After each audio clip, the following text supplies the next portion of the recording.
Hello दोस्तों, नमस्कार। कैसे हैं आप लोग।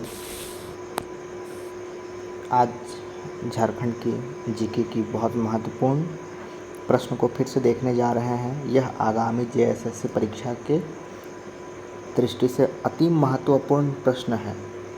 तो चलिए देर ना करते हुए शुरू करते हैं।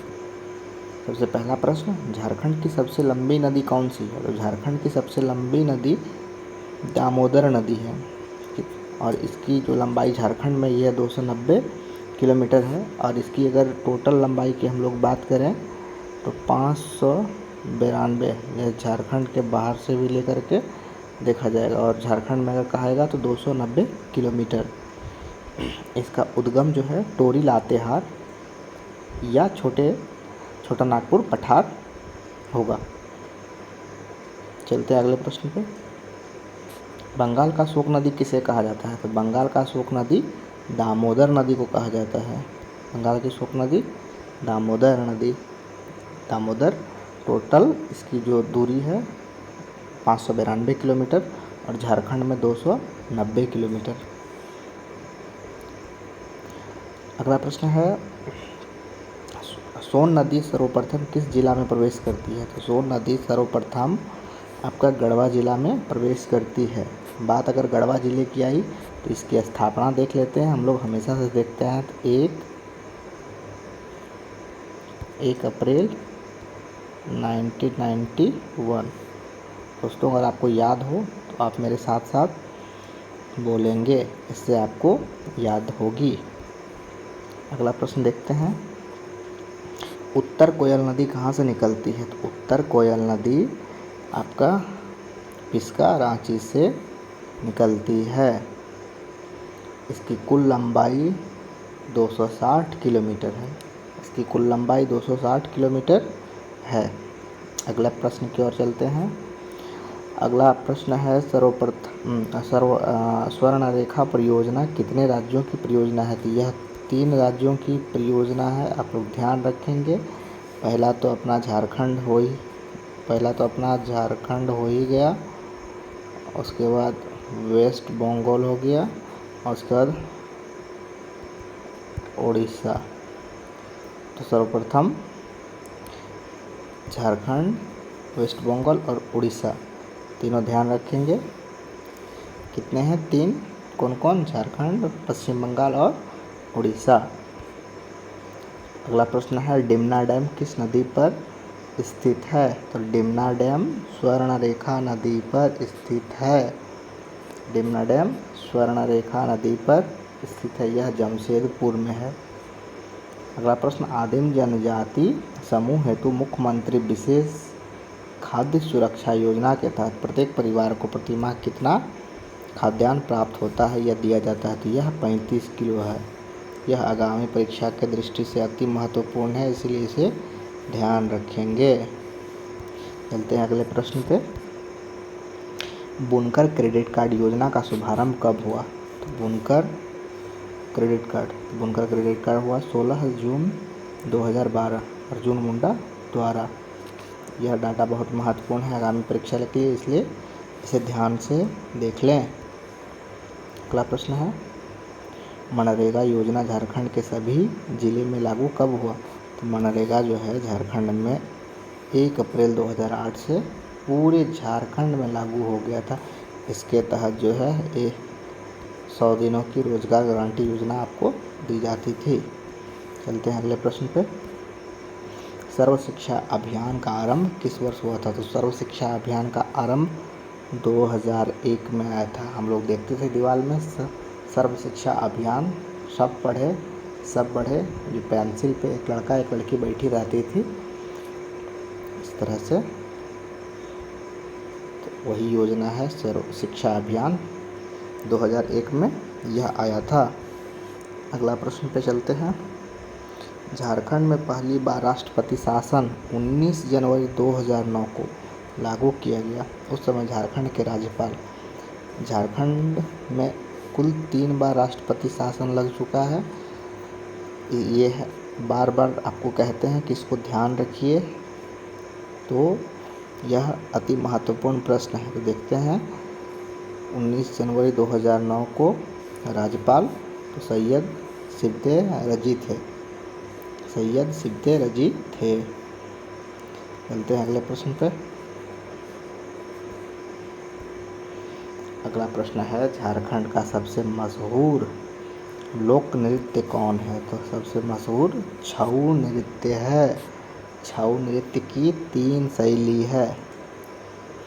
पहला सरायकेला जो झारखंड में है, दूसरा मयूरभंज जो उड़ीसा में है, और तीसरा पुरुलिया जो बंगाल में है। सबसे प्राचीन छऊ अगर पूछे तो यह सरायकेला झारखंड वाला है सबसे प्राचीन। और अगर 2010 में यूनेस्को द्वारा विरासत नृत्य में पुरुलिया छऊ को अपने में विरासत नृत्य के रूप में यूनेस्को द्वारा टैग मिला है। तो किसे मिला है? पुरुलिया को।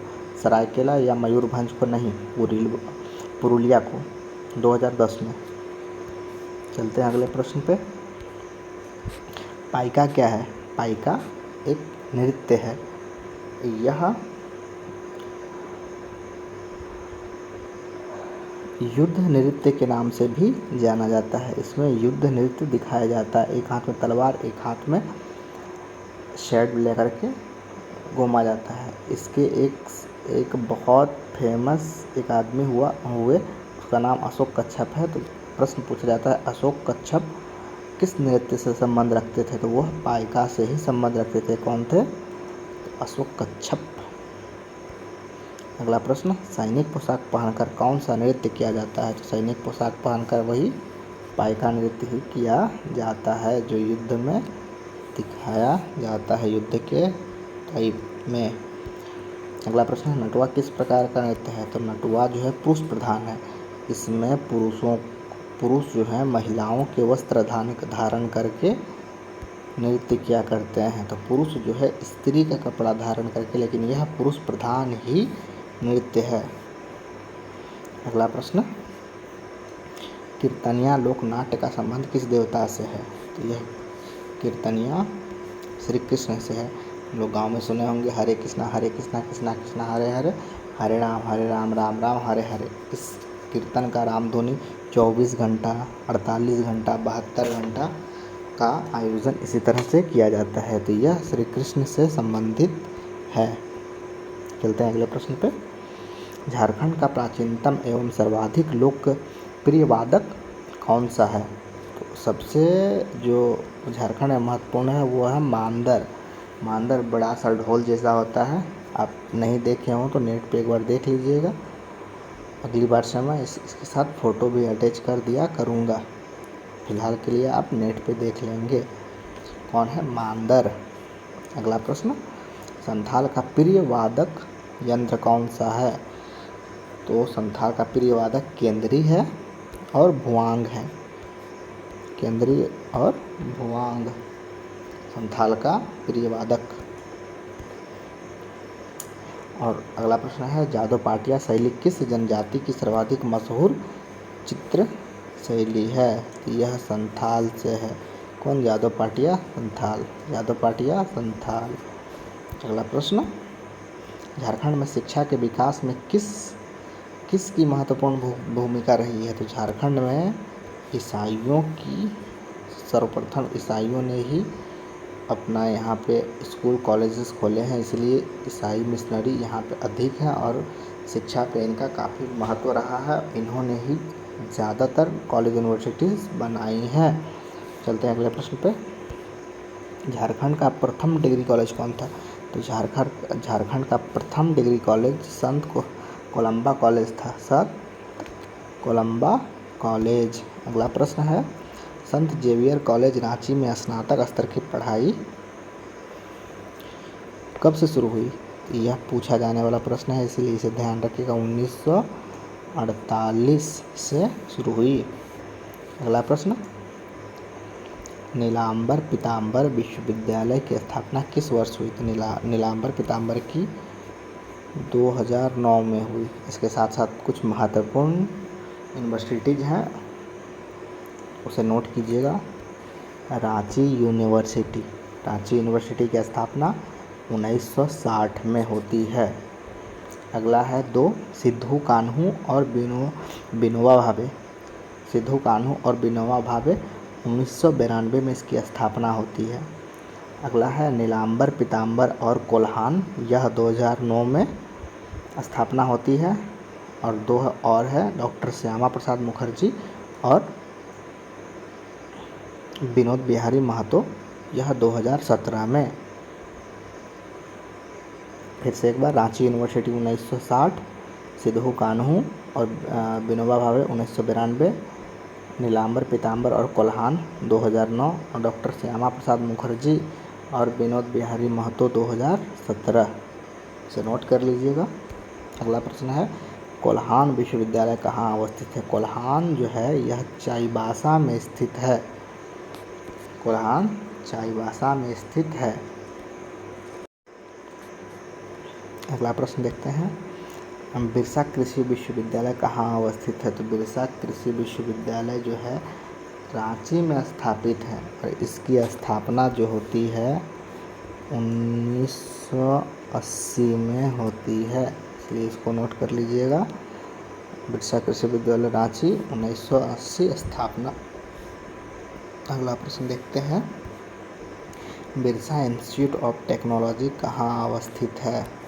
तो बिरसा इंस्टीट्यूट ऑफ टेक्नोलॉजी जो है वह सिंदरी धनबाद में, इसका स्थापना जो है 1949 से नोट कर लीजिएगा। 1949 में इसकी स्थापना होती है। अगर धनबाद की बात करें तो धनबाद की स्थापना 1956, धनबाद की स्थापना 1956 में ही। अगर डेट पूछे तो 1 नवंबर 1956 और बिरसा इंस्टीट्यूट ऑफ टेक्नोलॉजी 1949। अगला प्रश्न है झारखंड में इको टूरिज्म की शुरुआत कहाँ हुई थी या कहाँ की जाएगी। तो यह है नेतरहाट लातेहार, नेतरहाट जगह का नाम है, यह लातेहार में पड़ता है और यह 52 करोड़ रुपए की लागत से बनेगी और यह पहले चरण में इतनी खर्च इसका आएगा। Jharkhand eco tourism. अगला है तंबाकू विक्रेताओं को लाइसेंस देने वाला देश का पहला नगर निगम कौन बन गया है। तो देश का पहला नगर निगम रांची नगर निगम बन गया है, जो तंबाकू विक्रेताओं को लाइसेंस देगा। लाइसेंस जारी करने के लिए रांची नगर निगम की ओर से एक पहल की जा रही है। अगला प्रश्न है झारखंड के पहले निजी एयरलाइन की स्थापना किस जिले में होगी। तो यह है जामताड़ा, जामताड़ा में निजी एयरलाइंस की स्थापना होगी, इसकी योजना बन रही है। अगला प्रश्न है द्रौपदी मुर्मू द्वारा लोकार्पित, यह बहुत महत्वपूर्ण प्रश्न है, इसे एकदम ध्यान से नोट कीजिएगा। क्या है प्रश्न, द्रौपदी मुर्मू द्वारा लोकार्पित पुस्तक क्रोमोजोम, कौन, क्रोमोजोम की लेखक कौन है। तो यह प्रोफेसर कामिनी कुमार, प्रोफेसर कामिनी कुमार। यह महिला है पर सुनने में पुरुष जैसा नाम लगता है, इसलिए आप लोग कंफ्यूज नहीं होगा, प्रोफेसर कामिनी कुमार। आज के लिए इतना ही। हम लोग महत्वपूर्ण लगभग 60 प्रश्न को देखे, इससे आपको आगामी परीक्षा में बहुत फ़ायदा पहुंचाएगी। अगर मेरा वीडियो आपको पसंद आता हो तो चैनल को लाइक सब्सक्राइब करना ना भूलें। मिलते हैं फिर किसी नेक्स्ट वीडियो में, तब तक के लिए जय हिंद।